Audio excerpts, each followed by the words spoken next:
Hi buddies, welcome back to my channel mystery X. അപ്പോൾ ഇന്ന് നമ്മൾ ഈ വീഡിയോയിലൂടെ നോക്കാൻ പോകുന്നത് എന്താണെന്ന് വെച്ചാൽ, നമ്മുടെ വീട്ടിൽ പല സാധനങ്ങളും ഉണ്ടാവും. പക്ഷേ എല്ലാതും പൂർണ്ണമായി എങ്ങനെ ഉപയോഗിക്കാം, അല്ലെങ്കിൽ എങ്ങനെ ശരിയായ രീതിയിൽ ഉപയോഗപ്പെടുത്താം, അതുകൊണ്ട് നമ്മുടെ ജീവിതത്തിൽ എന്തെങ്കിലുമൊക്കെ ഉപകാരങ്ങൾ ഉണ്ടാകുകയാണെന്നുണ്ടെങ്കിൽ അതെങ്ങനെ നമുക്ക് പ്രയോജനപ്പെടുത്താം എന്നതാണ് നമ്മൾ ഈ വീഡിയോയിൽ നോക്കാൻ പോകുന്നത്. ഈ വീഡിയോയിലൂടെ നമ്മൾ പറയാൻ പോകുന്ന കാര്യങ്ങൾ ചിലപ്പോൾ ചിലർക്ക് അറിയാമായിരിക്കും, ചില ആളുകൾക്ക് ഇതിൽ പറയാൻ പോകുന്ന ഫുള്ള് കാര്യങ്ങളെ പറ്റിയിട്ടും ഇൻഫർമേഷൻ അറിവുണ്ടായിരിക്കും. അപ്പോൾ ഇത് അങ്ങനെ അറിയാത്തത് എന്തെങ്കിലും ഉണ്ടെന്നുണ്ടെങ്കിൽ നിങ്ങളുടെ ജീവിതത്തിൽ ഇൻഫോർമേറ്റീവ് ആയിട്ട് എടുക്കുക. അപ്പോൾ നമുക്ക് വീഡിയോയിലോട്ട് പോകാം. Welcome back to another video. ഇപ്പൊ നമ്മൾ ഈ ചിത്രത്തിൽ നോക്കുകയാണെന്നുണ്ടെങ്കിൽ ആ ക്യാമറയുടെയും ഫ്ലാഷിന്റെയും ഇടയിലായിട്ട് ഒരു ചെറിയൊരു ദ്വാരമുണ്ട്. ആ ദ്വാരം എന്തിനാണ് ഈ ഐഫോണിലുള്ളത്? അത് വെറുതെ ഡിസൈനിന്റെ ഭാഗമായിട്ടോ ഇല്ലെങ്കിൽ സ്റ്റൈലിന്റെ ഭാഗമായിട്ടോ വെച്ചതല്ല. നമുക്ക് എല്ലാവർക്കും അറിയാം, ആപ്പിൾ എന്ന് പറയുന്നത് ഒരു പ്രീമിയം ബ്രാൻഡാണ്. അപ്പോൾ അവരവരുടെ മൊബൈൽ ഫോണിൽ എന്തെങ്കിലും ഒരു ചെറിയ സ്പോട്ട് ആണെങ്കിൽ പോലും അത് ആഡ് ചെയ്യുന്നുണ്ട് എന്നുണ്ടെങ്കിൽ അതിനെന്തെങ്കിലും കാര്യമായിട്ടുള്ള പർപ്പസ് ഉണ്ടാവും. എന്താണ് ആ ഫോണുകളുടെ ബാക്കിലുള്ള ആ സ്പോട്ടിന്റെ ഉപയോഗം? ആ സ്പോട്ട് എന്ന് പറയുന്നത് ഒരു നോയിസ് ക്യാൻസലേഷൻ മൈക്കാണ്. അവരുടെ മൊബൈൽ ഫോണുകളിൽ റിയർ ക്യാമറ ഉപയോഗിച്ചിട്ട് നമ്മൾ വീഡിയോ ഷൂട്ട് ചെയ്യുകയാണെന്നുണ്ടെങ്കിൽ ആ വീഡിയോന്റെ വോയിസ് ക്വാളിറ്റി എക്സലന്റ് ആയിരിക്കണം എന്നുള്ളൊരു കാരണം കൊണ്ടാണ് അവർ ബാക്ക് ക്യാമറക്ക് പോലും ഒരു മൈക്ക് ആഡ് ചെയ്ത് കൊടുത്തിട്ടുള്ളത്. നമ്മൾ ഒട്ടുമിക്ക ഓയിൻമെന്റുകളുടെ മുകളിലും അവയുടെ അടപ്പിന് മുകളിലായിട്ട് ഒരു കൂർത്ത പോയിന്റ് കാണാറുണ്ട്. എന്തിനാണത്? നമുക്കറിയാം, അധിക ഓയിൻമെന്റുകളുടെയും ഉള്ളിൽ ഒരു അലുമിനിയം ഫോയിൽ ഈ ചിത്രത്തിൽ കാണുന്നത് പോലെ ഉണ്ടാകും.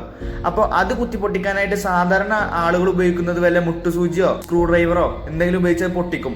പക്ഷെ ഈ കൂർപ്പ് എന്ന് പറയുന്നത് ആ അലുമിനിയം ഫോയിൽ പൊട്ടിക്കാൻ വേണ്ടിയിട്ടാണ് ഈ ഓയിൻമെന്റിന്റെ അടപ്പിന് മുകളിലായിട്ട് കൊടുത്തിട്ടുള്ളത്. ഈ ചിത്രത്തിൽ കാണുന്ന എക്സാക്റ്റോ നൈഫ് നമ്മൾ തെർമോകോളൊക്കെ സിമ്പിളായി മുറിക്കാൻ വേണ്ടിയിട്ട് ഉപയോഗിക്കുന്ന ഒരു ചെറിയ നൈസായിട്ടുള്ള ഒരു കത്തിയാണ്. കത്തിയുടെ മുകളിലായിട്ട് നമുക്ക് വരവരയായിട്ട് ഇങ്ങനെ കാണാം. അതിന്റെ ബ്ലേഡിൽ നോക്കുകയാണെന്നുണ്ടെങ്കിൽ ഇങ്ങനെ വരവരയായിട്ടുള്ള ഡിസൈൻ കാണാം. എന്തിനാണത്? നമ്മൾ ആ കത്തിയുടെ ടിപ്പായിരിക്കും കൂടുതലായിട്ട് ഉപയോഗിക്കുക. അപ്പോൾ ആ ഭാഗത്തിന്റെ മൂർച്ച കുറഞ്ഞാലോ പൊട്ടിപ്പോയാലോ ആ ബ്ലേഡ് ഊരിയെടുത്ത് കത്തിയുടെ ബാക്കിൽ കാണുന്ന ഈ ഗ്യാപ്പിൽ വെച്ച് നമുക്ക് പൊട്ടിക്കാം. അങ്ങനെ നമുക്ക് മൂർച്ചയുള്ള പുതിയ ടിപ്പ് കിട്ടും. അങ്ങനെ നമുക്ക് കുറെ നാൾ കൂടി ആ ബ്ലേഡ് സുഖകരമായിട്ട് നമുക്ക് യൂസ് ചെയ്യാൻ സാധിക്കും. കാറുകളുടെ ഫ്യൂവൽ മീറ്ററിൽ കാണുന്ന ആ ഏരോ എന്തിനാണ്? ആ ഏരോ സൂചിപ്പിക്കുന്നത് എന്താണെന്ന് വെച്ചാൽ ആ കാറിന്റെ എണ്ണ ടാങ്കിന്റെ ഓപ്പണിങ് ഏത് വശത്തായാണ് ഉള്ളത് എന്നാണ്.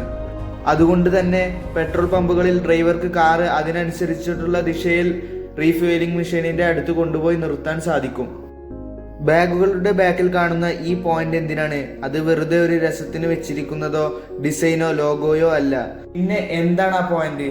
ഈ പോയിന്റ് എന്ന് പറയുന്നത് എന്താണെന്ന് വെച്ചാൽ അത് സാധാരണയായിട്ട് ട്രാവൽ ബാഗുകളിലാണ് കാണാൻ സാധിക്കുന്നത്. ഇത് എന്തിനാണെന്ന് വെച്ചാൽ ഈ ലൂപ്പിലൂടെ നമുക്ക് കുറച്ച് കയറോ അല്ലെങ്കിൽ നമ്മുടെ ഷൂസോ നമുക്ക് അഡീഷണൽ ആയിട്ട് യാത്രയിൽ ക്യാരി ചെയ്യാൻ കഴിയും. അതിനു വേണ്ടിയിട്ടാണ് ഈ ലൂപ്പ് അവിടെ വെച്ചിട്ടുള്ളത്.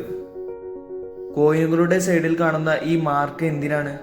പണ്ട് കാലങ്ങളിൽ സ്വർണത്തിന്റെയും വെള്ളിയുടെയും കോയിൻസ് ഉപയോഗിച്ചിരുന്ന സമയത്ത് ആളുകൾ ആ കോയിനുകളുടെ സൈഡ് ഉരതി സ്വർണവും വെള്ളിയും എല്ലാം മോഷ്ടിക്കാൻ തുടങ്ങി.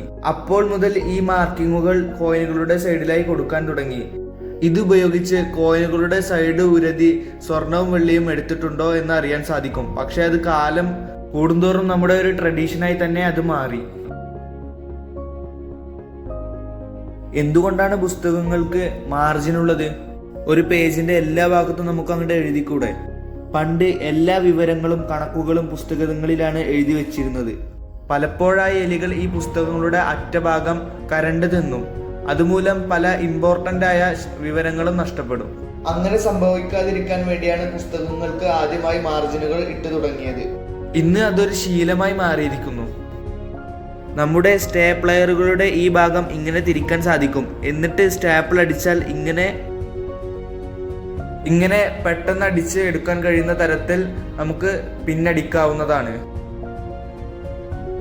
എന്തിനാണ് ഈ ഇറേസറുകൾക്ക് 2 നിറം?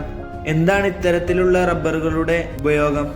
ചുവപ്പ് ഭാഗം കട്ടി കുറഞ്ഞതും നീല ഭാഗം കട്ടിയുള്ളതുമാണ്. പെൻസിൽ കൊണ്ട് എഴുതിയത് മായ്ക്കാനാണ് ചുവപ്പ് ഭാഗം ഉപയോഗിക്കുന്നതെങ്കിൽ ഓട്ടോമാറ്റിക്കായും പേന കൊണ്ട് എഴുതിയത് മായ്ക്കാനാണ് ആ നീല ഭാഗം ഉപയോഗിക്കുന്നത്. പെന്നുകളുടെ മൂടിയുടെ മുകളിൽ ചെറിയ ദ്വാരം എന്തിനാണ്? ഇതിന്റെ ഉപയോഗം എന്ന് പറയുന്നത് എങ്ങനെങ്കിലും ആക്സിഡന്റലായി പേനയുടെ അടപ്പ് നമ്മൾ വിഴുങ്ങിയാൽ വൈദ്യസഹായം ലഭിക്കുന്നത് വരെ ശ്വസിക്കാനാണ് ആ ഗ്യാപ്പ് ഉള്ളത്. പൂട്ടുകളുടെ താഴെ എന്തിനാണ് ഈ 2 ദ്വാരങ്ങളുള്ളത്? ഒരു ഉപയോഗമുണ്ട്. മഴ ശക്തിയായി പെയ്യുമ്പോഴോ നല്ല മഞ്ഞ് വീഴ്ച ഉള്ളപ്പോഴോ പുറത്ത് ഗേറ്റ് പൂട്ടാൻ നമ്മളിത് ഉപയോഗിക്കുകയാണ് എന്നുണ്ടെങ്കിൽ അതിൻ്റെ ഉള്ളിൽ കയറുന്ന മഞ്ഞ് അല്ലെങ്കിൽ വെള്ളം പുറത്തേക്ക് വരാനായാണ് ആ 2 ഹോളുകൾ ഉള്ളത്. ഈ പൂട്ടുകളുടെ മെക്കാനിസം ലൂബ്രിക്കേറ്റ് ചെയ്യാനും നമുക്ക് ആ ഹോളുകൾ ഉപയോഗിക്കാം. അതിനുള്ളിലൂടെ ലൂബ്രിക്കൻറ്റുകൾ ഒഴിച്ച് നമുക്ക് കൊടുക്കാവുന്നതാണ്. അപ്പോൾ ഗൈസ്, ഇത്രയുള്ള നമ്മുടെ ഇന്നത്തെ വീഡിയോ. എന്തെങ്കിലും ഇൻഫോർമേറ്റീവായിട്ട് ഇതൊന്ന് കിട്ടിയിട്ടുണ്ടെന്നുണ്ടെങ്കിൽ നിങ്ങൾ തീർച്ചയായും ഈ ചാനൽ സബ്സ്ക്രൈബ് ചെയ്യുക, ലൈക്ക് ചെയ്യുക, ഇല്ലെങ്കിൽ ഡിസ്ലൈക്ക് ചെയ്യുക, എന്നിട്ട് കമൻറ്റ് ചെയ്യുക എന്തുകൊണ്ടാണെന്ന്. അപ്പോൾ വീണ്ടും പുതിയൊരു വീഡിയോയുമായി കാണാം. അപ്പോൾ അതുവരേക്കും ബായ്.